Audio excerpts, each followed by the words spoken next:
We're back here in the tackle room, and today we're talking about a simple summertime method that the pros use that can double, even triple the amount of bites you get out there when the weather's hot.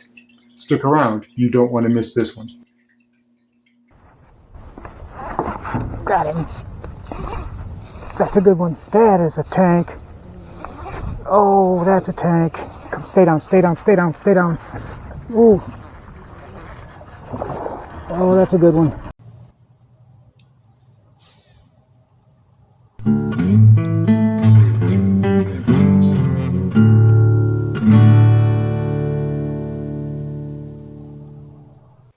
And here is this video's featured comment. Congratulations! If you would like to have a chance to have your comment featured in an upcoming video, all you've got to do is leave a comment. And now, on with the video. Welcome back to Lowbrow Fishing. And I've talked to a lot of anglers all across the country, and they're all saying the same thing about fishing in the summertime, right? As that weather gets warmer, as that water gets warmer, well, those fish get lockjaw. The fishing can get really, really tough. Now, after the 4th of July, after Independence Day, a lot of anglers, they just go off of the water for the rest of the year. It's too hot for them, or they're focused on other things. And, that's fine. But does that really affect how good the fishing is? Does that really improve the quality of the fishing?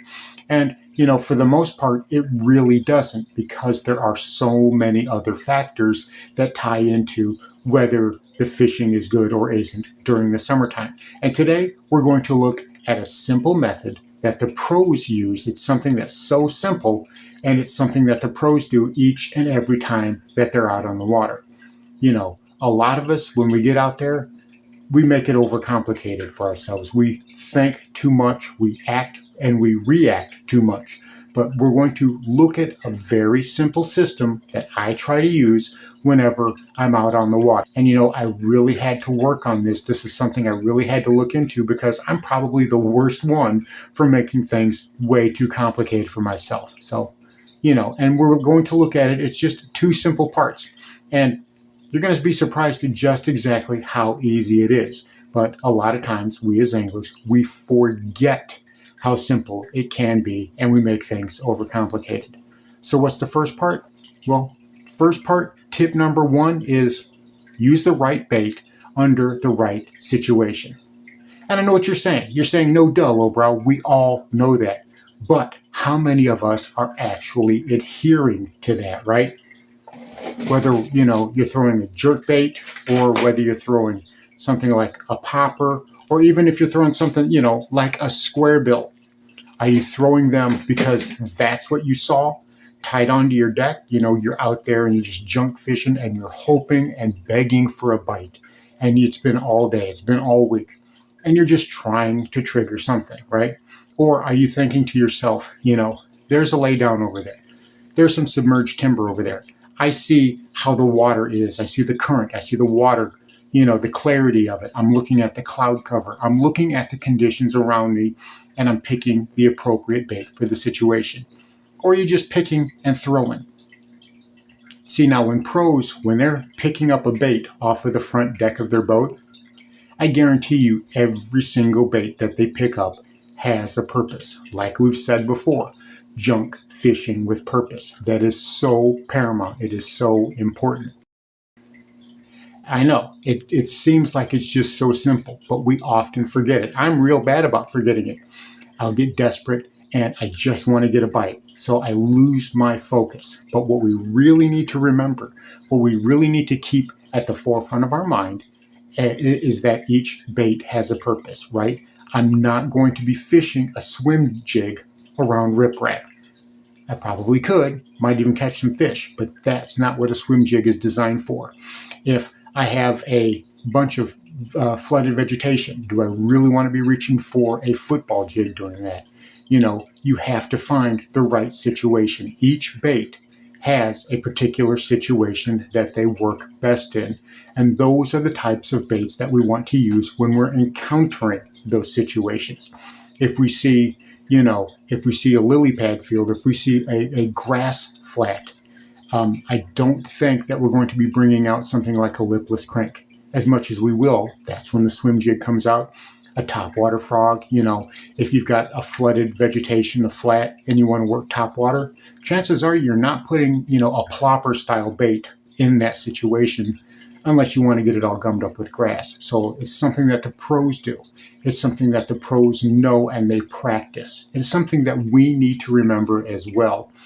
Each bait, each lure and presentation has its purpose, has its place, and we need to look at the situation around us, look at the conditions around us, listen to what Mother Nature is telling us, and choose our presentation accordingly. Once we do that, we've already got half the battle. There's another part to it, which we're going to discuss, but once we get the part of the lure, the proper bait picked, well, that in itself will go a long way towards improving how many bites we get when we're out on the water.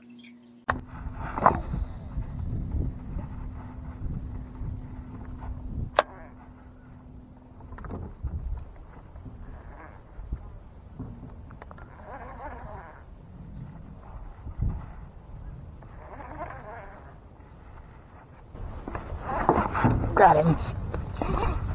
That's a good one. That is a tank. Oh, that's a tank. Come, stay down, stay down, stay down, stay down. Ooh. Oh, that's a good one. That's not going to be the biggest one of the day, but it's going to be a good one. I don't know if I need the nut or not. Oh, he's digging. There's a green tint in that water.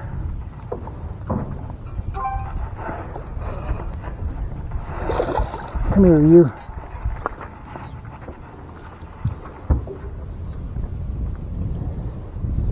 Right in the tongue. Ow, dude.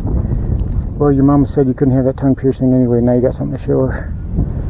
We sure do appreciate it. Another 2-pounder. Another 2-pounder. We knew that was a nice one. I accidentally stopped the video again. But anyway, we're going to go ahead and release this guy. Off out in the water he goes. Back out into the depths. Hot dog. That's another one. Let's keep catching them. See, a while back, I found this as exactly like this, laying on the ground by where I put the little boat in at the big lake. This is a teeny tiny grub that someone had rigged onto a gargantuan 4/0 EWG heavy wire hook. Now, do you see this? Now, I don't know what the purpose of this is. I do not know what they were trying to accomplish, but I have found things like this before.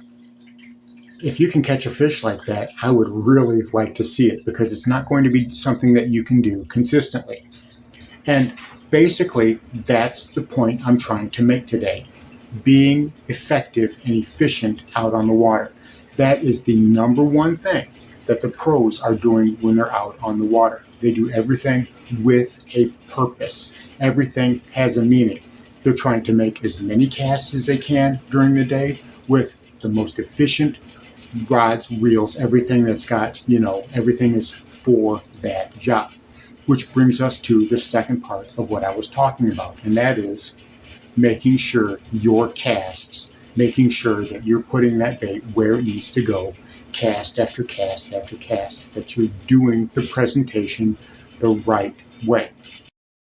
Now, in the fall, in the pre-spawn especially, we can get a little bit lazy, can't we? The fishing's a lot easier. The fish are a lot more willing to bite during the fall transition and during the pre-spawn. Those fish are looking to feed up.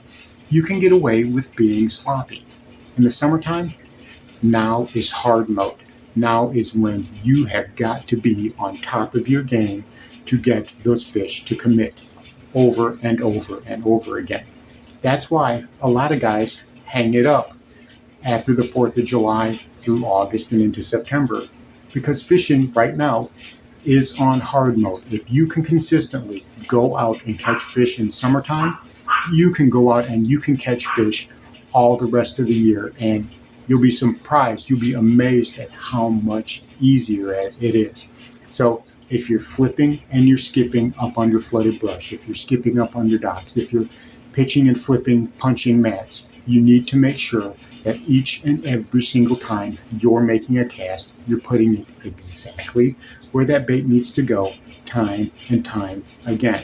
You don't need to fool around with it. You don't need to play around with it. If you want to improve your catch rate and improve your hookup ratio, then casting efficiency is paramount. Again, that goes to using the right bait, using the right equipment, with the right line, and you're able to put that bait where it goes every single time. Now, casting efficiency does take a lot of dedication. It does take a lot of practice. I've had guys on the channel tell me before that when they see me skipping up under flooded brush, that I make it look easy. Well, that's tens of thousands of casts over decades that I was able to do that. So, anybody can do it. If I can do it, anybody can do it. It just takes practice. That's all. And those are the types of things, especially now, that we as anglers need to focus on. That's the things that we need to work on: being efficient and being effective with our bait placement and knowing where to put that bait on each and every cast, looking for the shade lines, not just above water, but below water as well. And increasing your efficiency on the water will increase your effectiveness on the water. And you'll be amazed. You will be surprised at how many more bites you will get each and every time out. When the other guys aren't getting anything, not only will you be getting fish, but you'll be getting good fish. You'll be amazed at when using the right lure, the right way, on the right gear, and putting your casts exactly where they need to go. When you take that sort of approach to it, when you take those sorts of steps to it, you'll be surprised just exactly what the results will be, what the return's going to be. So I really think that a lot of times we forget. I know I forget. I'm bad about it, and we get sloppy. So we get the sloppiness out of the boat. Well, anything is possible, and even catching 20, 30 fish a day in the middle of the hottest summer can be done if you've got the efficiency and your techniques are down. So there you have it. A couple of things to consider, a couple of easy tips for you to think about when you're on the water this summer. As we've talked about before, summertime is when the fishing can get the hardest. But if you can hone your skills, if you can hone your effectiveness while you're out there on the water, you will see immediate results. It will pay immediate dividends, and you'll be surprised at how more effective you'll be when you're out on the water. Thanks for watching Lowbrow Fishing. We'll catch you in the next one.